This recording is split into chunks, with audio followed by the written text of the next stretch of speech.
Hi అండి, నేను మీ Rekha. Welcome back to Rekha's kitchen. ఈరోజు ఈజీ ప్రాసెస్లో హెల్దీగా ఓట్స్తో కిచిడి ఎలా చేసుకుందామో చూద్దాం. సింపుల్ ప్రాసెస్లో మనం ఈ విధంగా పప్పులతోనే కాకుండా ఇలా ఓట్స్తో కూడా ఓట్స్ కిచిడి చేసుకోవచ్చండి. ఇలా చేసిన కిచిడి మనకు హెల్త్కి కూడా చాలా మంచిది. సింపుల్ ప్రాసెస్లో మనం ఎలా చేసుకుందామో చూద్దాం. ఓట్స్ కిచిడి చేసుకోవడానికి ముందుగా మనం ఓట్స్ని తీసుకోవాలండి. నేను మొలకెత్తిన పెసర్లని వాడుతున్నానండి. చూసారు కదా, ఈ విధంగా 1.5 కప్పు వరకు ఓట్స్ని తీసుకున్నానండి. మనం ఇలా ఓట్స్ని రెడీగా పెట్టుకుంటే మనకు చేసేటప్పుడు ఈజీ అవుతుందండి. అలాగే 1 కప్పు వరకు మొలకెత్తిన పెసర్లని తీసుకున్నానండి. పెసర్లు ఈజీగా మొలకెత్తుతాయండి. మనం పెసర్లని 4 అవర్స్ ముందు నానబెట్టుకొని ఆ తర్వాత వాటర్ని తీసేసుకొని మూత టైట్గా ఉన్న బాక్స్లో పెట్టేసి ఒక 2 డేస్ పెట్టామంటే మనకు ఈ విధంగా మొలకలు వస్తాయి. ఆ తర్వాత స్టవ్ పైన ప్యాన్ పెట్టుకొని 2 టేబుల్ స్పూన్స్ ఆయిల్ని వేసుకొని ఆయిల్ వేడెక్కిన తర్వాత 1/2 టీ స్పూన్ జీలకర్ర, ఆవాలు, అలా ఒక 3 ఎండుమిర్చిని వేసుకొని కొద్దిగా ఫ్రై చేసుకోవాలి. ఆ తర్వాత సన్నగా కట్ చేసిన 5-6 పచ్చిమిర్చిని ఈ విధంగా పొడవుగా కట్ చేసి వేసుకోవాలి. వీటితో పాటుగా 2 వెల్లిపాయలని చిన్న ముక్కలుగా కట్ చేసుకొని వేసుకోవాలి. అలాగే 2 రెమ్మల కరివేపాకుని కూడా వేసుకొని వీటన్నిటిని ఆయిల్లో ఫ్రై అయ్యే వరకు ఫ్రై చేసుకోవాలండి. మనం ఈ పోపుని లో ఫ్లేమ్లోనే ఫ్రై చేసుకోవాలండి, లేదంటే అడుగంటుతుంది. అలాగే సన్నగా కట్ చేసిన 2 మీడియం సైజు ఆనియన్స్, అలాగే ఒక పెద్ద సైజు క్యారెట్ని ఈ విధంగా చిన్న చిన్న ముక్కలుగా కట్ చేసుకొని మనము క్యారెట్ ఫ్రై అయ్యే వరకు ఫ్రై చేసుకోవాలి.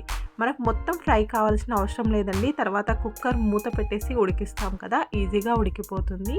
మన టేస్ట్కి సరిపడా సాల్ట్ కూడా వేసేసుకొని ఒకసారి ఆనియన్ క్యారెట్లో కలిసేలాగా బాగా కలిపేసుకొని చిటికెడు పసుపు కూడా వేసేసుకొని ఒకసారి కలిపేసుకొని అలాగే 1 స్పూన్ వరకు కస్తూరి మేతిని ఈ విధంగా నలిపి వేసుకోవాలి. కస్తూరి మేతిని వేసుకొని ఒక 1 మినిట్ పాటు ఉడికించుకోవాలి. ఆ తర్వాత 1 కప్పు టమాటోస్ని కూడా వేసుకొని కలుపుకోవాలి. మనం ఇంతకుముందు తీసి పెట్టుకున్న పెసర్లని 1 కప్పు పెసర్లని వేసుకొని ఆయిల్లో కలిసేలాగా 1 మినిట్ పాటు ఫ్రై చేసుకోవాలి. ఇలా ఫ్రై చేసుకోవడం వలన పెసర్లు కూడా ఆయిల్లో ఫ్రై అయిపోయి మనకు ఈజీగా ఉడికిపోతుందండి. మూతతో కవర్ చేసామంటే మనకు ఈజీగా ఉడికిపోతుంది. ఈ పెసర్లు వేసేసుకొని మూతతో కవర్ చేసుకొని ఒక 2 మినిట్స్ పాటు ఉడికించుకోవాలి. ఆ తర్వాత వీటిలోకి 1.5 కప్పు వరకు ఓట్స్ని కూడా వేసుకోవాలండి. పెసరపప్పు వాడకుండా ఇలా మొలకెత్తిన పెసర్లతో చేసుకుంటే మనకు టేస్ట్ చాలా బాగుంటుందండి. మనకు హెల్త్కి కూడా చాలా మంచిది. ఈ విధంగా ఓట్స్ని వేసేసుకొని ఒకసారి బాగా కలిసేలాగా కలిపేసుకొని మూత పెట్టేసుకొని ఒక 2 మినిట్స్ పాటు ఫ్రై చేసుకోవాలి.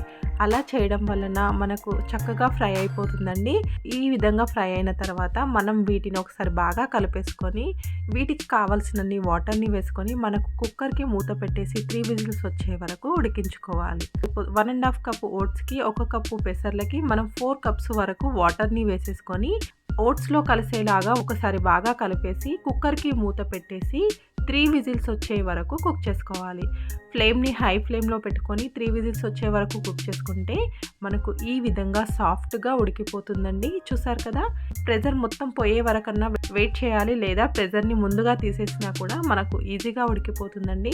చూసారు కదా, ఇలా కొంచెం మనకు పప్పు కనిపిస్తుంది కదా, అలా కనిపించకుండా మనము స్పూన్తో కానీ లేదా విస్కర్తో కానీ బాగా కలిపామంటే మనకు సాఫ్ట్గా అయిపోతుందండి. మరీ మెత్తగా కాకుండా మనకు కొంచెం పలుకు ఉండేలాగా చేసుకుంటే తినేటప్పుడు వాటి ఫ్లేవర్తో మనకు టేస్ట్ చాలా బాగుంటుంది. అలాగే ఒక 1/2 కప్పు వరకు కొత్తిమీరని కూడా వేసేసుకొని ఒకసారి బాగా కలిపేసుకుంటే మనకు టేస్టీగా ఉండే ఓట్స్ కిచిడి రెడీ అయిపోతుంది. ఏ బౌల్లోకి తీసుకోవాలనుకుంటున్నామో ఆ బౌల్లోకి తీసుకొని కొత్తిమీరతో గార్నిష్ చేసుకోవాలి.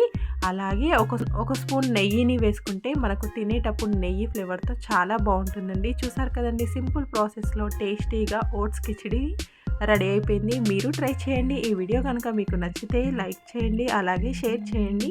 మరికొన్ని కొత్త రెసిపీస్ కోసం రేఖాస్ కిచెన్ని సబ్స్క్రైబ్ చేసుకోండి. Thank you for watching.